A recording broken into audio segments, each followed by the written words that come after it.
Oi, pessoal, tudo bem com vocês? A nossa aula de hoje é um pouquinho diferente. Então, vocês já viram sistema circulatório em Fisiologia 1. Nessa aula, eu vou falar para vocês sobre alguns fatores que podem trazer risco de doenças cardíacas.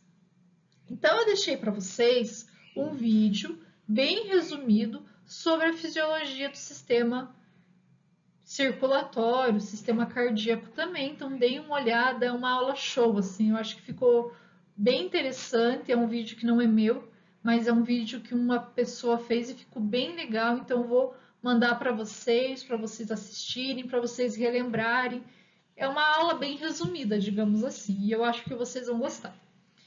E eu vou falar para vocês sobre como a Associação do Coração Americana avalia o risco de doenças cardíacas. Então, eles fizeram uma tabela e é a partir daquela tabela que eles avaliam o risco. Mas vamos relembrar um pouquinho o que pode trazer risco de doenças cardíacas?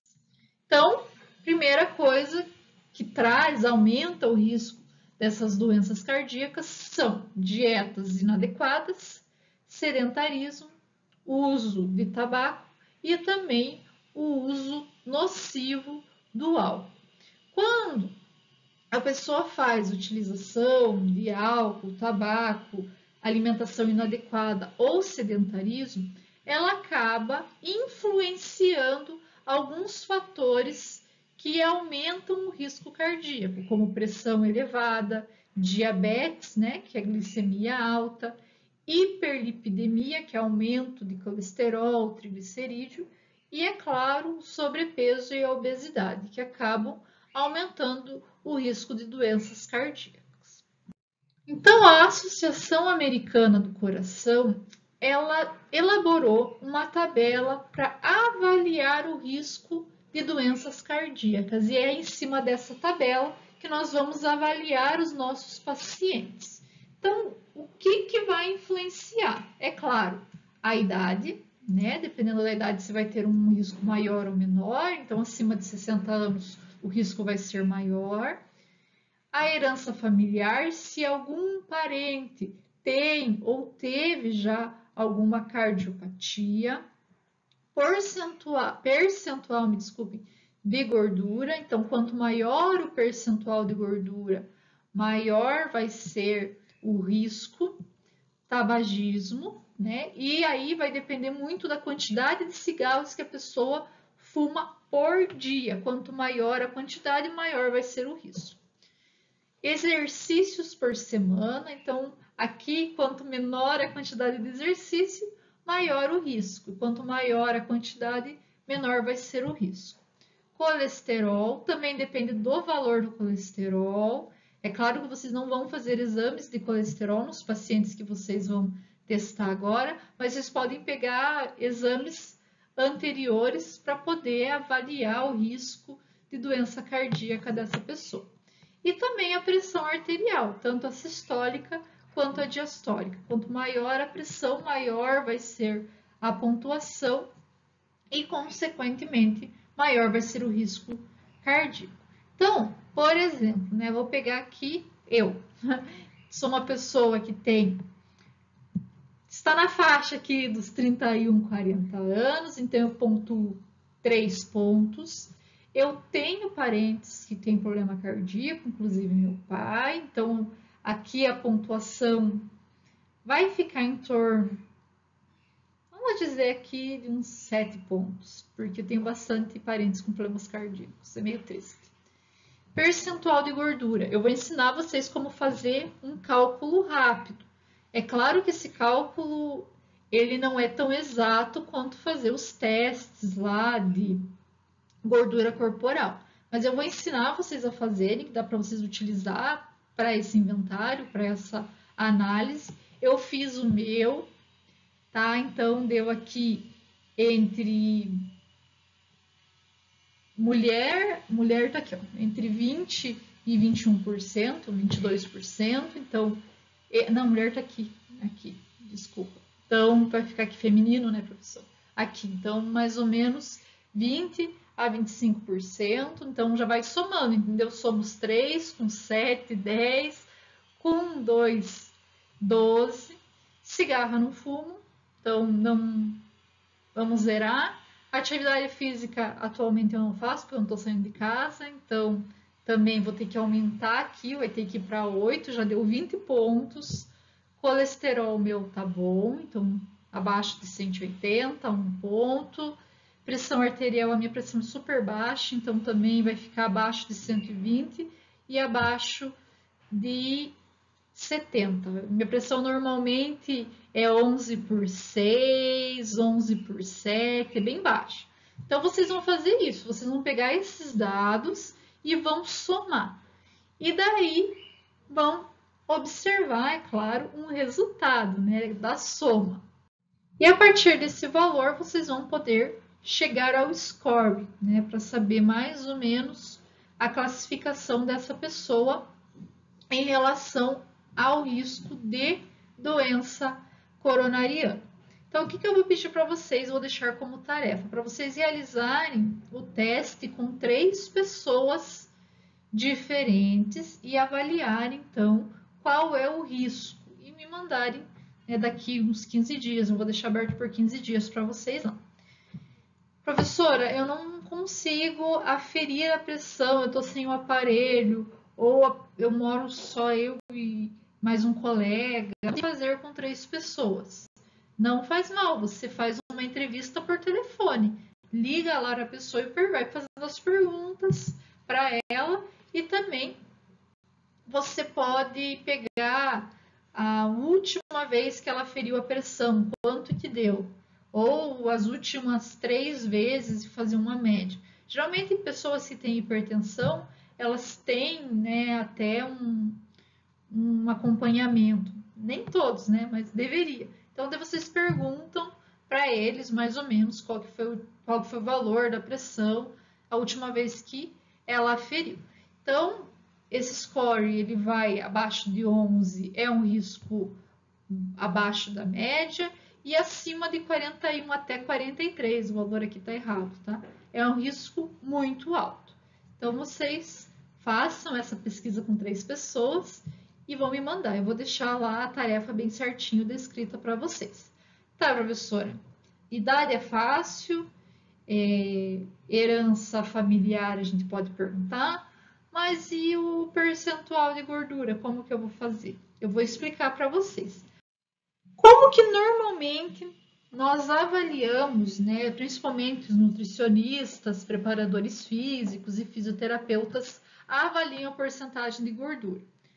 A partir de um equipamento chamado adipômetro, que é um instrumento que vai aí medir as dobrinhas cutâneas para avaliar essa porcentagem. Então, utiliza-se esse equipamento na barriga, também na panturrilha, na coxa, na supraílica, no peitoral, né, para avaliar a porcentagem de gordura do indivíduo.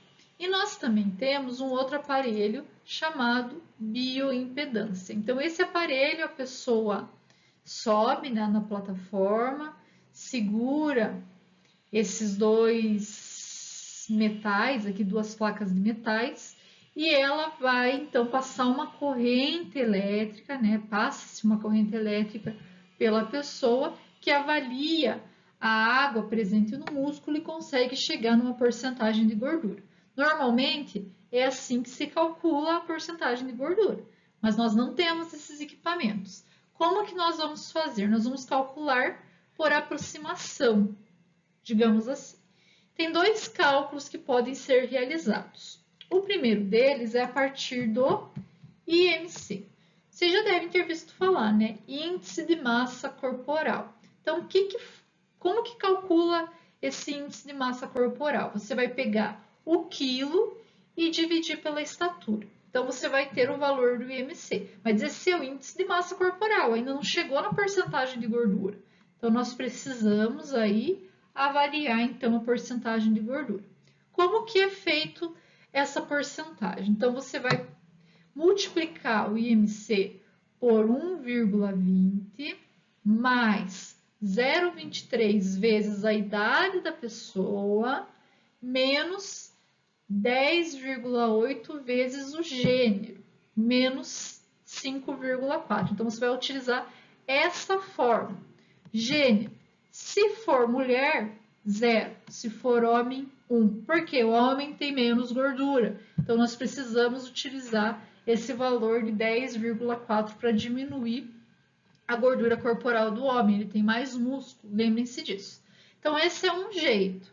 Provavelmente seja o jeito mais fácil de vocês calcular.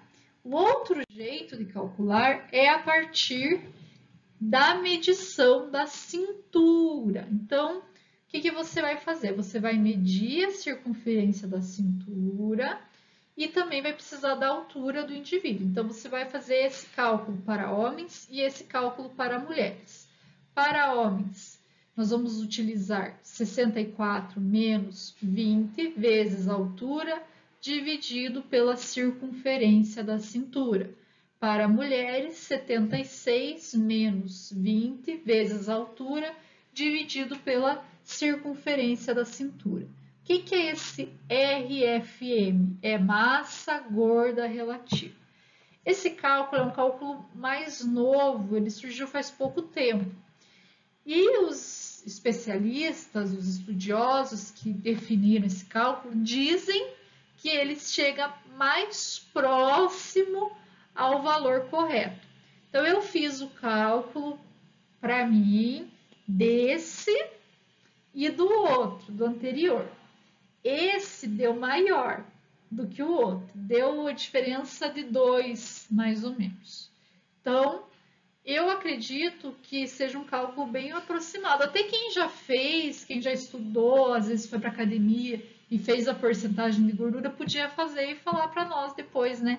Se esse cálculo chegou próximo à porcentagem de gordura que você mediu a última vez.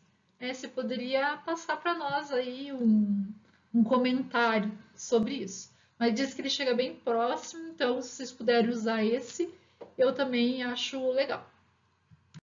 Apesar da frequência cardíaca não estar naquela tabela que eu mostrei para vocês, ela também pode estar ligado a problemas cardíacos. Então, nós precisamos aprender a mensurar a frequência cardíaca para poder avaliar o risco do indivíduo.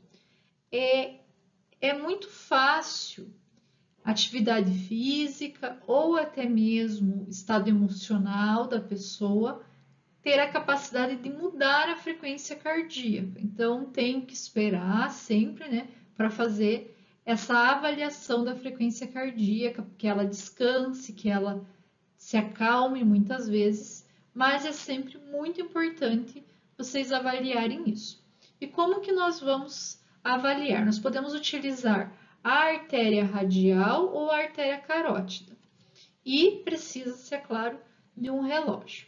E você vai começar a observar os 15 minutos no relógio a partir do primeiro pulso, né? A primeira sensação que você conseguir observar. Sempre, pessoal, com esses dois dedos, tá?